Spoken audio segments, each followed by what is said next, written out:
don't underestimate the impact of innovation. Amazon is pouring billions into developing technologies that are going to revolutionize how warehouses operate, how supply chains function, the whole thing.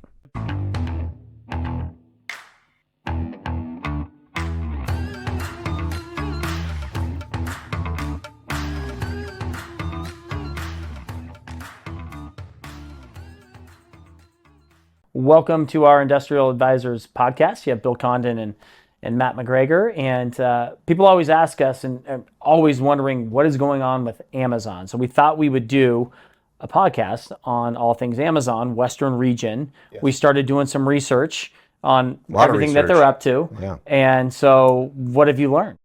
Well, first, when we talked about doing a podcast on Amazon, we've talked about it before. We don't represent them, right? So we don't know. And so we were like, well, we better get it right. Amazon's the largest company in Seattle. They're the largest user of industrial real estate. If we're going to do a podcast, we better be experts. So we did a few things into the research. We went out to all our Western region guys. Hey, what's Amazon doing right now? Are they taking space? Are they giving space back? And kind of we're gathering those facts. We did our Google search, our news searches and all that and started gathering. And the more information we got, the more confusing it was, right? So long story short, a friend of mine, because we're podcasters, said, oh gosh, you got to use this podcast technology to warm you up for podcasts or to just create a podcast so that you understand something better. So I go to this format going, I'm going to dump all of this content into this AI bot. Okay, so I took the emails from the West Coast Connections group, all the stuff they said about Amazon. I took the articles, I took everything and I dumped it in. And then I said, hey, create we're podcasters and, create like a 15, 20-minute podcast on what's going on with Amazon on the West Coast, Western region. I clicked go, okay? It calculated and formatted and did all this. In about 1 minute, it created the podcast that the listeners are actually going to hear. What I was going to do is just listen to it, learn, and then regurgitate it, right? Yeah. But I was like, this is cool. This is crazy technology. So let's combine our update on Amazon with crazy and unique AI technology. So this podcast is not going to be hosted by Bill Condon and Matt McGregor. It's going to be hosted by two bots. Yeah. I hope you enjoy this update on Western region, what's going on with Amazon. Thank you. Hey everyone, welcome back to the Deep Dive. We're diving into something today that I know a lot of you out there, especially our industrial broker listeners, are really curious about, and that's what exactly is going on with Amazon. Yeah, especially out west, right? Exactly. We talk to you guys all the time, and we've been hearing this kind of shared feeling, this sense that things are maybe slowing down a bit, that Amazon's not quite as active in the Western industrial market as they used to be. Yeah, it's been pretty quiet, especially in those prime infill markets. Not a whole lot of those big, splashy new warehouses popping up like we used to see. Right, and a lot of you are wondering, okay, what does this mean? Is Amazon pulling back? Are they shifting gears? What's the bigger picture here? So that's exactly what we're going to unpack in this deep dive. We've been digging into the latest industry reports, their financial statements, and of course, all the real estate transaction data we can get our hands on to try to get a clearer picture of Amazon's current strategy. And what we found is, well, let's just say it's actually pretty interesting. What you're seeing on the ground, that sense of less new development in those Western infill areas, it's probably accurate. But the data reveals a much bigger story, one that's maybe not so obvious at first glance. So they're not exactly hitting the brakes then? Not at all. In fact, they're spending a ton of money. I mean, a lot of money. Yeah. In 2024 alone, they spent over $2 billion on industrial properties. Wow, $2 billion. Yeah, more than double what they spent in 2023, which was $920 million. That's a huge jump. It is. And here's the thing that's really important for you as industrial brokers to understand. It's not all going into logistics. Oh, interesting. Okay, so where is it going? A big chunk of that money, a really significant portion, is actually going towards acquiring land for AWS data centers. AWS as in Amazon Web Services, their cloud computing arm. Exactly. And that shift, that strategic pivot towards data centers, it's being driven by, you guessed it, the AI boom. So it's not just about getting those packages delivered faster anymore. Yeah. This sounds like a much more fundamental change in their focus. It absolutely is. And it makes sense if you think about it in the context of the larger economic picture. Consumer spending habits are changing, and Amazon's adapting to that. They're always quick to adapt. They are. And one thing that Moody's Analytics pointed out in their report is that Amazon's in a really strong financial position right now. They have a lot of liquidity, which gives them the flexibility to make these kinds of strategic shifts very quickly. So they see an opportunity, they have the cash, and boom, they're in. Exactly. And what they seem to be seeing right now is a massive need for data center space, and they're going after it in a big way. In 2024, they bought at least 3,000 acres of land across 14 states, all for data center development. 3,000 acres, that's a lot of land. That's like a small city. It is. And a lot of that activity, a really noticeable concentration of it, has been in Central Virginia. Oh, right. The place everyone calls the data center capital of the world. Yeah, exactly. And you can see why. Amazon poured about $640 million into Central Virginia last year, 2024. That's almost 25% of their total industrial property spending for the whole year, just in that one region. And they weren't messing around with those purchases either. No, they were not. They paid like $218 million for 91 acres in Manassas, and another $57 million for 39 acres nearby. They even bought 3 existing data centers in Sterling for $136 million.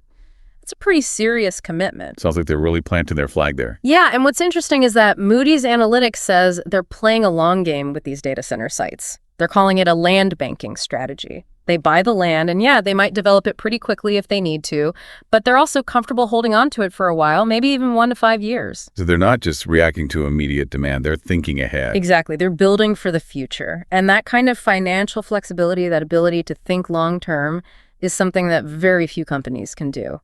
And it makes sense when you consider how much money AWS brings in. I mean, for those who don't know, AWS is a big deal. It's a huge part of Amazon's business. It is. In the third quarter of 2024 alone, AWS brought in about 16% of Amazon's total revenue. Wow. So as AI keeps growing, which it seems like it's only going to do, that reliance on data centers is only going to become more and more important. Exactly. Data centers are the foundation for everything they're doing in the cloud, and especially with AI. Now, let's switch gears for a minute and talk about the logistics side of things. Because it wasn't that long ago that we were all hearing about Amazon scaling back their warehouse footprint. Right. In late 2022 and early 2023, they definitely did some adjusting. MWPVL International reported that they closed or delayed something like 99 facilities, which totaled about 32 million square feet. That's a lot of space. It is. But I think what we're seeing now is that that was more of a course correction after a period of really, really rapid growth during the pandemic. So kind of like a rebalancing, right? Exactly. And now in 2024, we've actually seen a renewed push to expand their logistics network. The Wall Street Journal reported that this is all about getting closer to their customers so they can offer more same-day deliveries. Which makes sense. Everyone wants things faster these days. Right. And to do that, they need more warehouses and distribution centers spread out across more locations closer to where people live. And we've seen them making some big moves in that direction, haven't we? Oh, yeah. Their biggest purchase last year was a 2.8 million square foot fulfillment center in Daytona Beach, Florida. 2.8 million square feet. Yeah, it's massive. And it's all robotics driven. They paid $394 million for it. Wow. Sounds pretty high tech. It is. And it's set to open pretty soon. And beyond Daytona, they made at least 7 other industrial purchases last year that were over $100 million each. We saw activity in Virginia, obviously, but also in Florida, Arizona, California, and Indiana. And while Daytona was mainly about logistics, most of those other big purchases were actually for data center development. Interesting. So now let's bring it back to what's happening in the West, because I know that's what a lot of our listeners are really focused on. And, you know, our colleagues over at West Coast Connections Group have been giving us some great insights into the market there. Yeah, they've been keeping a close eye on things. And what's interesting is that, you know, at the national level, we see these big trends, but how they play out in different regions can vary quite a bit. And that's definitely true in the West. Absolutely. So West Coast Connections Group has confirmed that Amazon bought 160 acres of land in Hesperia in the fourth quarter of 2024. And there were a few really big pre-leases that went down too, over 1.1 million square feet in Fontana, another million square feet in Jurupa Valley, and just over 1 million in Ontario. Those were all in the first half of the year. And there was another big pre-lease, over 1.2 million square feet in Hesperia, that happened late in 2023. That one might be connected to Maersk, actually, potentially for some kind of Amazon product. Yeah. It is. But the thing that your colleagues at West Coast Connections Group have been emphasizing, and it really echoes that initial sense of a slowdown that you were talking about, is that Amazon's been pretty quiet in the infill markets. They've seen very few new facilities opening, and some older ones are even being shut down or just sitting empty. Wow, so even though they're spending all this money elsewhere, in those core Western markets, they seem to be taking a step back. It seems that way. And it really makes you wonder if there's a shift happening in their logistics strategy, at least for those more densely populated areas. Yeah, that's a really good point. But here's another interesting wrinkle. Dan Doherty at West Coast Connections Group told us about something pretty interesting. Apparently, there's a search going on right now for about 1 million square feet of space, and it's being conducted by not one, but 5 different third-party logistics providers. 5 different 3PLs. Yep. CEV, Maersk, Ryder, IDL, and DP World.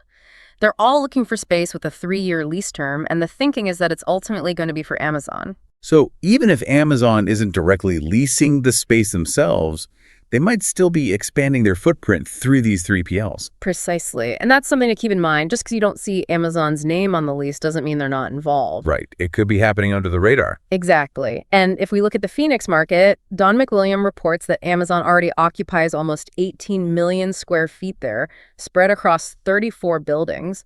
And they're still seeing big space requirements coming from KBC, though nothing's been finalized yet. So it's not like the West is completely dead. It's just, well, the nature of their involvement might be changing a bit. Makes sense. So with all this talk about data centers and logistics and shifting strategies, I'm really curious about the innovation side of things.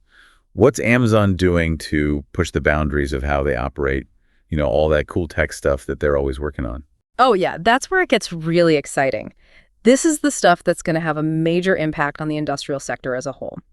Amazon's got this thing called the Industrial Innovation Fund, and they've poured $1 billion into it. $1 billion? Yeah. And the whole point of it is to invest in companies that are developing cutting-edge technologies for warehouse automation and supply chain innovation. So they're not just building buildings, they're investing in the future of how those buildings operate. Exactly. And they're putting their money where their mouth is. They've invested in companies like Rightbot, which is working on technology to automate the unloading of shipping containers, which is something that's still very manual and time-consuming. So basically, robots unloading those giant containers instead of people. That's the idea. And then there's InStock, which has developed this really cool robotic storage and retrieval system for warehouses. It's all about optimizing how inventory is managed. Sounds like something out of a sci-fi movie. It does, doesn't it? But it's happening now. And then there are these innovation challenges that they run. They're basically competitions where they invite companies to come up with solutions to specific problems. I've heard about those. What were some of the challenges they had last year? Last year, 2024, they had one focused on packaging visibility and another on yard orchestration. Okay, break those down for me. What does that even mean? So packaging visibility was about finding ways to track what's inside packages without actually having to open them. That makes sense. You don't want to be opening every box to see what's inside. Right. And they were looking for solutions that use things like AI-powered computer vision, where computers can basically see and identify objects, and millimeter wave technology, which can penetrate materials to get a sense of what's inside. So it's kind of like an X-ray vision for packages. Yeah, kind of. And then the yard orchestration challenge was all about improving the flow of trucks in and out of their sorting facilities. They wanted to optimize truck scheduling, how they deploy labor, even the layout of the yards themselves. Sounds complicated. It is, but they had some really smart companies working on it, companies like Velostix, Omnix, and EIGLE. These are companies that specialize in logistics software and AI-driven automation. And just recently, they launched a new challenge in Europe focused on automating the first mile of their operations. The first mile. Yeah, that's the part where packages get picked up from sellers and moved to the first sorting facility. It's a really crucial part of the process, and one that's still pretty manual in a lot of cases. So it sounds like AI and robotics are playing a huge role in all of this. Absolutely. The head of the Industrial Innovation Fund, Franziska Bossart, she's predicting even more widespread use of AI and machine learning in industrial technologies this year. She thinks advancements in computer vision are going to be really key, enabling things like Vivian's AI, which can track inventory in warehouses with incredible accuracy. And there's a lot of excitement about the progress being made with bipedal robots, those robots that walk on two legs. Amazon's actually running a pilot program with Agility Robotics' Digit Robot right now. I've seen videos of that robot. It's pretty mind-blowing. It is, but it's important to remember that it's not just about replacing humans with robots entirely. A big part of this is about finding ways for humans and machines to work together more effectively. So collaboration, not just automation. Exactly. And they're finding that this collaborative approach actually leads to a safer work environment. Amazon's data shows that incident rates are lower in facilities that have implemented robotics. And they're developing systems like Sequoia, which combines a bunch of different robotic technologies to speed up inventory processing, and it's designed specifically for humans and robots to work side by side. It's amazing to see how far this technology has come. It makes you wonder what the future holds. And it's not just robotics they're thinking about. It's wild to see them looking into things like small modular nuclear reactors as a long-term energy solution. Yeah, that one really caught my eye too. It shows just how seriously they're taking their sustainability goals and how far ahead they're thinking when it comes to their energy needs, especially with those data centers using so much power. That's a project that's going to take a while to come to fruition, but it highlights their long-term vision. Okay, before we wrap things up, I want to touch on something that seems a little unrelated, but could actually have some indirect implications for the industrial real estate market. And that's Amazon's mandate for employees to return to the office 5 days a week in Seattle. Yes, the return to office push. Exactly. So how do you see that potentially impacting things, even indirectly? Well, it's an interesting point. Their goal with that is to try to revitalize downtown Seattle, to bring more life back into the urban core. And we are seeing more and more companies, not just Amazon, encouraging or even requiring employees to come back to the office. So while this is primarily affecting the commercial office real estate market, it's having a ripple effect. As more people are working downtown, that creates more demand for things like restaurants, shops, and services, which in turn could lead to increased demand for logistics and warehousing space to support those businesses. Oh, yeah, that makes sense. So it's kind of a chain reaction. Right. And it's something to keep in mind. Changes in one area of real estate can often have unexpected impacts on others. It's all connected. It really is. And one last thing I want to highlight is the increase in Amazon's owned property. It's pretty significant. Yeah, their latest financial report showed that they now own 36.8 million square feet of warehouse and data center space, up from 25.6 million the year before. That's a pretty big jump. It is. And they're planning to spend something like $100 billion on capital expenditures this year. And a lot of that is going towards AWS and their AI infrastructure. Right. So the takeaway there is that they're not slowing down, not by a long shot. They're just shifting their focus and investing heavily in the areas that they see as key to their future growth. So to sum it all up for our listeners out there, especially those of you working in the Western region, what are the key takeaways? Well, first, it's important to remember that even if you're seeing less of that traditional big box Amazon warehouse activity in your market, they're still a major player, and they're investing a ton of money in industrial real estate. Right. It's just that a lot of that money is going towards data centers, not fulfillment centers. Exactly. And those data centers are popping up all over the country, not just in the West. And second, don't count Amazon out of those Western infill markets entirely. They might be quieter there when it comes to direct leases, but they're still active. We're seeing them working more through 3PLs, and those large space requirements are still out there. So it's about looking beyond those big obvious deals and paying attention to the more subtle moves they're making. Right. And third, don't underestimate the impact of innovation. Amazon is pouring billions into developing technologies that are going to revolutionize how warehouses operate, how supply chains function, the whole thing. So for all of our industrial broker listeners out there, the big question is, how is all of this going to reshape the industrial real estate landscape in the years to come? That's the million-dollar question. And I think the answer is, well, we're going to have to wait and see. But one thing's for sure, it's going to be fascinating to watch it unfold. It really is. And for all of you listening, we want to hear from you. What are you seeing in your markets? How do you think these trends are going to play out? Let us know. And as always, thanks for diving deep with us. Thanks for listening to our first ever AI bot podcast on all things what's going on with Amazon and the Western region. Hope you enjoyed it. Crazy technology. Thank you.